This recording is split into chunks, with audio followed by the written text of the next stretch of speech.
Kicked out at 17 with only $12 and a trash bag, now my family wants to move into my $750,000 house after years of silence and lies.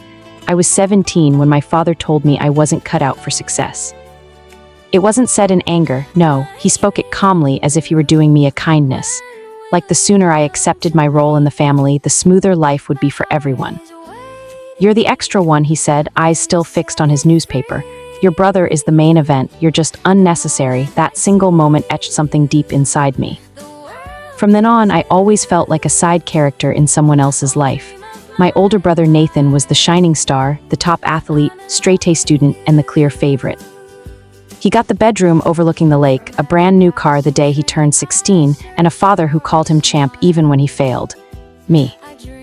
I received hand-me-down clothes, doubtful looks, and scoldings for simply being too noticeable. At first, I blamed myself. I pushed harder. I started working at 15, kept my grades strong, and even tutored Nathan in math when his own started to drop. But nothing shifted.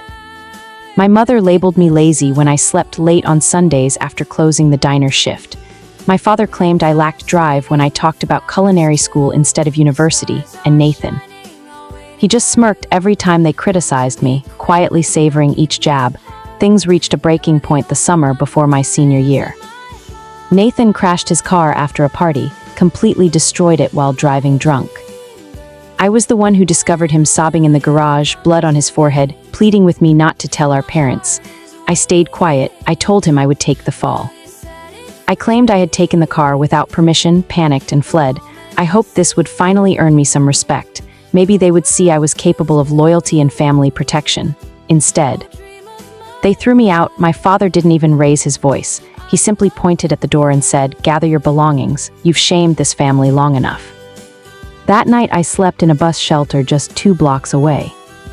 The next morning I returned to collect my school backpack from the porch, only to discover a trash bag filled with my clothes and a note that read, "You're on your own now. Learn something from this." No one reached out, not once. My mother told church members I had chosen the streets because I was defiant. Nathan headed to Florida for vacation 2 weeks later, posting beach photos as if nothing had changed. I survived by working double shifts at a convenience store, sleeping on cardboard in the stockroom whenever the manager wasn't around. But the hardest part, the complete silence, no birthday calls. No holiday cards, no simple check-ins. It was as if I had never been part of the family for 3 full years. It was only after I earned my associate degree in business at community college, after I relocated 3 towns over and started a small freelance marketing company using library Wi-Fi, that I finally felt free of them. Until last month, I received a text from my mother, just one sentence. "Is that your face on the billboard off Route 9? Yes, it was. The local Chamber of Commerce had featured me as a rising young entrepreneur after I helped several nearby shops triple their online revenue during COVID. It wasn't world-changing, but to me it meant everything. Proof that I wasn't just an extra, that I was worth more than a shadow. 2 hours later my father called. I ignored it. Then the voicemails started, from Nathan, from relatives I hadn't heard from in years, all of them, suddenly friendly, suddenly encouraging, suddenly interested in my life. I didn't reply, not yet. Because I just knew, they hadn't changed. They were only contacting me because they saw I possessed something they needed. And sure enough, the next day my mother called again. This time she left a message. "We're facing some hard times. Nathan and his wife might lose their apartment. We were wondering if you still had that extra room you once talked about." I laughed. Out loud, because that extra room, it didn't exist. I owned the entire house, and I had paid for it in full cash. I didn't answer my mother's voicemail, not that day, not the next. Not even when my Aunt Janice messaged me on Facebook saying, "You know, it would really help the family if you stepped up right now." Stepped up, I nearly choked on my coffee. "Where were you all when I was sleeping under a bus shelter, Aunt Jan?" It's funny how people throw around the word family like it's a free pass. Like blood somehow wipes away everything they did or didn't do. I didn't block them, I didn't post anything angry, I simply stayed quiet, but silence, it turned out, wasn't sufficient.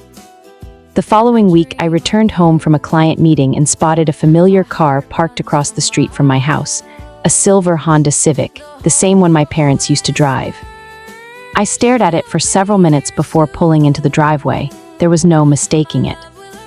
And sure enough, sitting on the porch with a Tupperware container of what I guessed was guilt-filled banana bread, was my mother. She stood up when I stepped out of the car.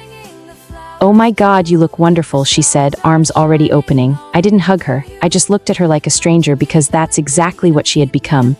"Mom," I said quietly. "Why are you here?" She had the nerve to smile as if this were a normal visit. "I wanted to see you. It's been forever. I thought maybe we could talk, catch up." I leaned against the doorframe and stayed put. "Is Nathan okay?" I asked. Her expression shifted, and there it was, the real reason, not love, no regret, not even a half-hearted apology. "He and Alyssa lost their apartment," she said. "They fell behind on rent. The baby is coming and they just need somewhere temporary, just until they get back on their feet. Your father thought maybe we could all stay here just for a few months." I almost laughed. "You threw me out with a trash bag and a note," I said slowly. "I begged you to hear me and you told me to learn something from it. And now you want me to give up my peace, my home, for the son you chose over me?" She blinked, like I had struck her. "It was complicated back then. We were only doing what we believed was best." "No," I interrupted. "You were doing what was easiest. You believed whatever Nathan told you because it made your life simpler." It didn't matter if it destroyed mine. There was silence. For the first time, I saw something close to shame in her eyes, then defensiveness. Well, we didn't know how things would turn out. "You've clearly done well for yourself, so maybe it wasn't such a bad thing after all." That right there. They had abandoned me and now they wanted credit for it. "You're not coming inside," I said firmly. "And you can tell Dad and Nathan and everyone else that this house doesn't have an extra room." She opened her mouth, probably to plead or guilt-trip me. But I was already turning the doorknob. That's when she said it. "You're being selfish." I paused. I turned back around, looked her straight in the eye and smiled. "No, Mom. I'm just finished being useful to people who only remember I exist when they need something." Then I closed the door. She didn't knock again. That night I lay awake replaying everything. The weight of what had happened. The fact that they had the boldness to show up here, to ask for help, to pretend we were still family after everything they had done. For a moment, guilt tried to creep in. That old, familiar ache of what if I'm the bad one now. But I remembered the look on my mother's face that day at the principal's office when Nathan lied about me hitting him. I remembered how she cried for him, how she never once looked at me with trust or love or even interest, just disappointment. I remembered being dragged from school and shoved out of my own home. I remembered the silence. I owed them nothing. Still, I wasn't finished because part of me wanted not revenge exactly, but accountability. So I wrote a message, not to them, to my extended family. The cousins, aunts, uncles, the people who had heard their version of events for years, people who thought I was troubled, defiant, angry. I told them the full truth. I told them about the car crash. The false confession, the trash bag on the porch, the years of silence, the Tupperware visit. I even attached a screenshot of the text Nathan had sent me years earlier, the one where he bragged about how easy it had been to get rid of me. I hit send, and for once I didn't feel scared. The message took about an hour to spread through the family group chat. I had muted it years ago, but suddenly my phone wouldn't stop vibrating. "Aunt Marie, is this real? I never knew this happened to you. Uncle Leo. Your parents said you ran away, that you were doing drugs. Cousin Denise. I always wondered why you disappeared. I'm so sorry." That text from Nathan is disgusting. Message after message flooded in. Sympathy, shock, guilt. A few were awkward and hesitant, the kind of apologetic attempts that felt more about their own discomfort than my pain. But I didn't mind. I hadn't written it for sympathy. I'd written it for the truth. Then came the last name I expected to see in my inbox. "Alyssa, Nathan's wife. I'm so sorry, I had no idea. He told me you were unstable and violent, that your grandmother took you in after you assaulted your mom. I feel sick." I stared at her message for a while, unsure how to reply. She messaged again. "I left him last night," my breath caught. Apparently she had read the email aloud to Nathan. He laughed at first, then turned defensive, then furious. Then he grabbed her phone, tried to delete it, and yelled at her for being naive. Alyssa, 7 months pregnant and finally finished being manipulated, packed a bag and left for her sister, S. She said my message had snapped something inside her. She saw the pattern now and knew their baby deserved better. I didn't celebrate. I just told her you did the right thing. That should have been the end of it, but Nathan never liked being exposed. 3 days later, I was leaving my favorite coffee shop, walking toward my car, when I heard someone call my name.